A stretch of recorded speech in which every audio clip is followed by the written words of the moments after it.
बेहद शुक्रिया वसीम, आपके पास फिर लौटेंगे। फिलहाल इस वक्त बड़ी खबर आ रही है एमपी से, मध्य प्रदेश से बड़ी खबर। सतना में एक टेरर फंडिंग नेटवर्क पकड़ा गया है। 5 अफराद को गिरफ्तार किया गया है। भोपाल एटीएस ने ये गिरफ्तारी की है। मुलजिमों के पास से कहा जा रहा है कि 13 पाकिस्तानी नंबर का भी इंकशाफ हुआ है। व्हाट्सएप के जरिए भी बातचीत होती थी।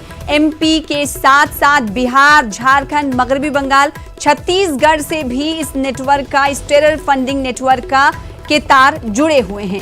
तो बड़ी कामयाबी भोपाल एटीएस ने हासिल की है। भोपाल एटीएस ने 5 अफराद को गिरफ्तार किया है। सतना में पकड़ा गया है टेरर फंडिंग नेटवर्क। इस हवाले से मजीद तफसीलात के लिए हमारे साथ हमारे नुमाइंदे मेहताब आलम भोपाल से जुड़ रहे हैं। मेहताब, बड़ी कामयाबी मिली है भोपाल एटीएस को, क्या कुछ तफसीलात इस हवाले से? कहा जा रहा है कि दिगर रियासतों से भी इस नेटवर्क के तार जुड़े हुए हैं। यकीनी तौर पर एक बड़ी कामयाबी है, लेकिन एक कामयाबी आज की नहीं है। इसके लिए आपको 2 साल पीछे भी जाना पड़ेगा।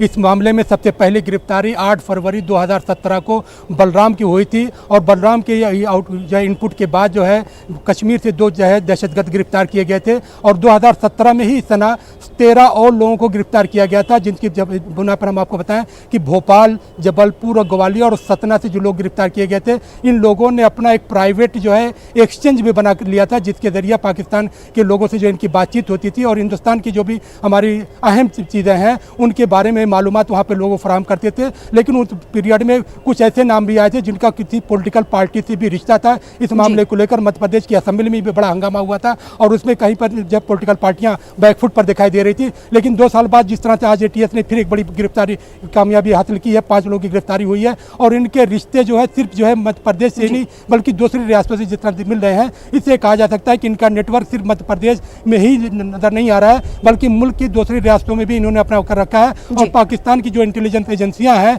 वो हिंदुस्तान के नौजवानों को दूसरे तरीके से भी गिरफ्तार कर रही हैं। जी, जिन 5 लोगों को गिरफ्तार किया गया है उनके नाम क्या है? क्या इस ताल्लुक से कुछ तफसीलात मिल पाई? मेहताब आलम, ये कहाँ के रहने वाले हैं? इस ताल्लुक से कुछ जानकारी हासिल हो पाई?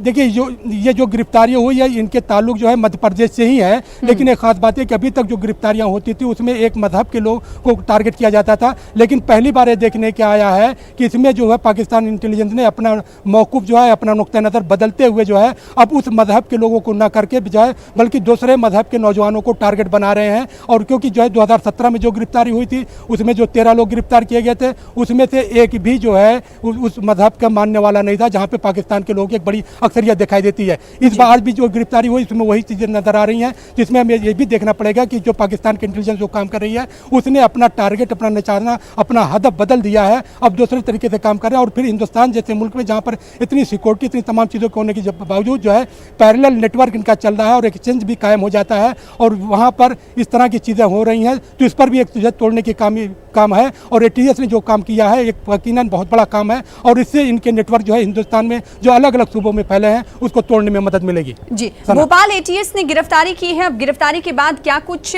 आगे इक़दाम किए जाएंगे? क्या कुछ कार्रवाई होगी? क्या इन्हें कोर्ट में पेश किया जाना है या फिर एटीएस पूछताछ करेगी? इस हवाले से क्या कुछ जानकारी?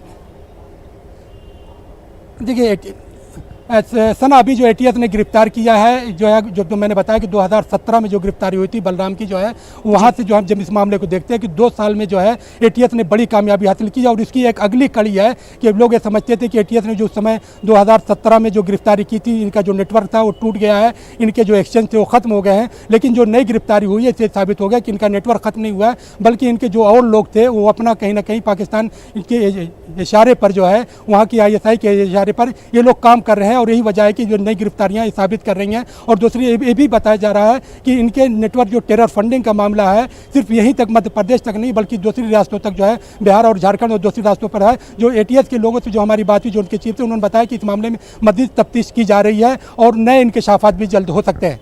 जी, जिस तरीके से आप बता रहे हैं कि भोपाल एटीएस की गिरफ्तारी के बाद भोपाल एटीएस के ओहदेदारों ने कहा है कि इस के तार दिगर रियासतों से जुड़े हुए हैं, तो क्या कुछ खास जगह का भी जिक्र उन्होंने किया जहां पर वो शिकंजा कसने वाले हैं आने वाले दिनों में?